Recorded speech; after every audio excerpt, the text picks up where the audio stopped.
Pernahkah kalian semua bertanya, kenapa harga satu mangkok mie bakso X rupiah dan kenapa juga harga sendal jepit itu Y rupiah atau harga tiket masuk bioskop sebesar Z rupiah? Sebenarnya, dari mana sih datangnya harga-harga tersebut? Dari sekian banyak faktor yang mempengaruhi harga, di sini kita akan membahas salah satunya, yaitu hukum permintaan dan penawaran. Istilah permintaan bisa diartikan sebagai jumlah barang atau jasa yang diinginkan atau dibutuhkan oleh pelanggan. Istilah penawaran diartikan sebagai jumlah barang atau jasa yang tersedia di pasar. Lalu, maksudnya hukum permintaan dan penawaran itu apa? Nah, di sini ada contoh sederhana. Misalkan, Anda sebagai penjual susu murni dengan mempertimbangkan berbagai ongkos dan keuntungan yang Anda inginkan, anggap saja Anda menjualnya dengan harga Rp5.000. Orang-orang pun mulai berdatangan membeli susu murni di toko Anda, mulai dari anak sekolah, ibu-ibu arisan sampai bapak-bapak yang hobinya main badminton. Namun, karena stok sudah habis terjual, orang jadi pindah mencari susu murni di toko sebelah. Dan ternyata, toko sebelah menjual harga dengan 6.000 dan masih laku juga. Coba saja Anda pikirkan, jika Anda tidak kehabisan stok susu murni, pasti masih bisa berjualan bahkan menambah keuntungan Anda. Kemudian Anda berpikir untuk menghubungi supplier susu murni untuk menambah stok susu murni yang ada.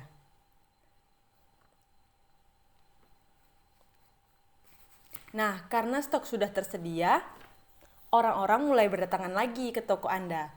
Permintaan susu murni Anda ternyata semakin banyak, dan ini bisa menjadikan Anda menambah keuntungan lebih banyak.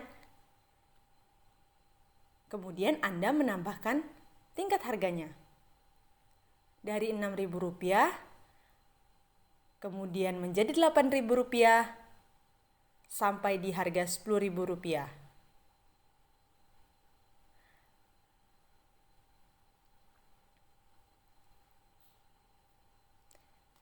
Grafik berikut ini menunjukkan hubungan antara harga dengan jumlah penawaran dari sudut pandang pengusaha. Semakin tinggi harga barang, para pengusaha akan terus menambah jumlah barang dagangan untuk mendapatkan keuntungan yang lebih banyak lagi. Hal ini biasa disebut sebagai kurva penawaran. Tapi, pada suatu titik, bila harga barang terlalu tinggi, banyak orang yang jadi tidak mampu untuk membelinya. Dan dengan banyaknya jumlah barang persediaan yang ada, Anda malah jadi kelebihan stok.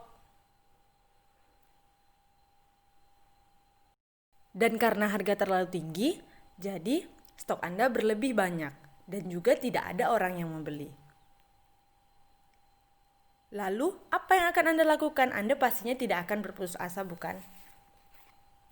Nah, di sini sepertinya dengan menjual dengan harga yang lebih murah, lebih baik daripada tidak ada penjualan sama sekali. Dan begitu juga pembeli yang meminta harga menjadi lebih murah. Nah, ternyata pesaing Anda juga terus menurunkan harga susu murninya. Karena penjualan Anda semakin tinggi, maka persediaan susu murni Anda semakin sedikit.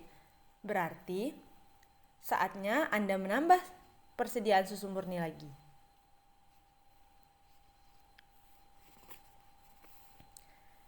Pada grafik ini ditunjukkan hubungan antara harga dan jumlah permintaan dari sudut pandang pembeli.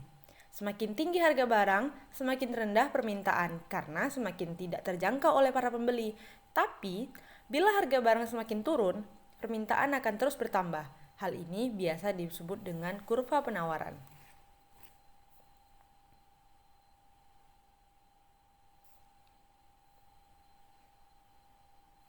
Nah, apabila Anda bandingkan kurva permintaan pelanggan dengan kurva penawaran pengusaha, Anda bisa lihat arah keduanya saling berlawanan.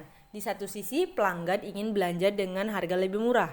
Di sisi lain, para pengusaha ingin mendapatkan keuntungan lebih banyak. Namun, ada di satu kondisi di mana keinginan pengusaha dan keinginan pelanggan saling bertemu, yaitu pada titik di mana kedua kurva yang berpotongan. Titik ini biasa disebut titik equilibrium atau titik keseimbangan harga. Nah, disinilah permintaan atau penjualan susu akan terus ada dan Anda tetap mendapatkan keuntungan yang sesuai dengan biaya operasional Anda. Baiklah, sekian dari saya penjelasan hukum permintaan dan penawaran.